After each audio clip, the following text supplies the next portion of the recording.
just interviewed John Kaiser, and he was saying that he remembered some of the people that you had hired in that original faculty that retired on his watch when he was the president. Yes.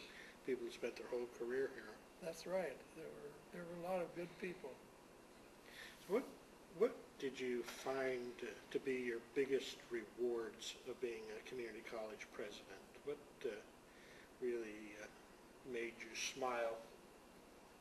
Well, what made me smile was when we could get the thing organized and raise the money and get people in here who either knew what they wanted to do and went into some of the vocational courses, or what they thought they wanted to do at least, and some of the other people who were experimenting a little bit with higher education, and of course the high school graduates, they were very satisfied with things.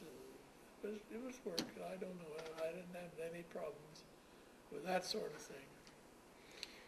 Did you see any change in the kind of students that you served over the 15 years that you were president? Did they change at all? Yes, we kept getting more younger ones, and not too uncommon that they hadn't finished high school. But yeah, they kept on coming, and of course, in the vocational curriculum, sometimes the middle-aged people were doing things, and we had quite a serious program for what we call senior citizens at the time. And we had plenty of meetings with them, and in fact, I was asked to be chairman of the committee that was made up of senior citizens to start building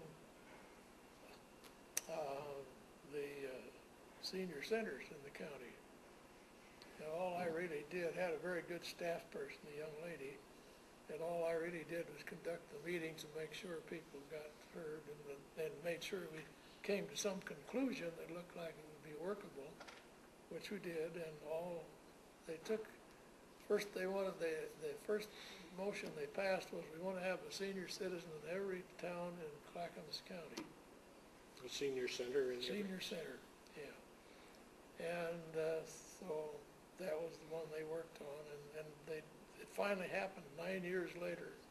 Estacada got one. That was the last one. What about the four-year universities and the university system when you were president? Were they good partners for you, or were they problems for community colleges? Well, they were not really problems, but I wouldn't call them good partners either. They didn't know quite what to do with this community college stuff. And in fact, I even got a little disfavor from some of them because I was trying to get organized a program to limit their enrollment. Limit the four-year university? Yeah, and that would have made you real popular. Yeah, well, I thought we might get more community college people, and I thought there ought to be more, because we could introduce people who had never been in any kind of a higher education at all, and they had a lot of choices. You know, I've always said they could choose welding or Shakespeare to study, and they couldn't do that at any of the universities that I knew about. So, but of course that didn't get any place. So did the universities get more cooperative as time went on, or? Oh, I think so. Yeah, they learned. There used to be meetings of all the college presidents, and at first they included the community college presidents meeting with them, and I would go to those meetings, and we'd try to tell them what a community college was about. And finally, I think that's changed long since, that the community college presidents meet, but the others don't. And in fact, we met most of the time without them. We had. Let's talk about that for a little bit. When you worked as the president at Clackamas, you had to meet with the other presidents of the other community colleges. Oh, yes. What were those relationships and those meetings like? Well, they were very good. We all took turns as being the chairman of the group, and I had my crack at it too, of course. And we would meet, and we had some staff members from the State Board of Education that would come, and folks that would help that way. And we would invite people sometimes to talk about things, and we would plan on how we should approach the legislature to get money, how we should finance better, and how to organize ourselves to be more potent politically. Because you had to get a budget every year, and we'd talk about how to go about organizing elections for your local levies. Have any arguments over the funding formula or disputes about how money was distributed? Not very much, no. That was, we pretty well, the State Department of Ed had it pretty well under control, and we could argue that we ought to get more, but that was, there was never as much as we thought we ought to be having. You know? It's kind of like feeding a hungry cat. What about your relationship as a president with the Oregon Community College Association or the State Board of Education? Were those important relationships to you, Yes, to the college? Yes. I was a member of the nationally group. Of course, the guy who was, his name I can't remember right now, went there. You'd know him.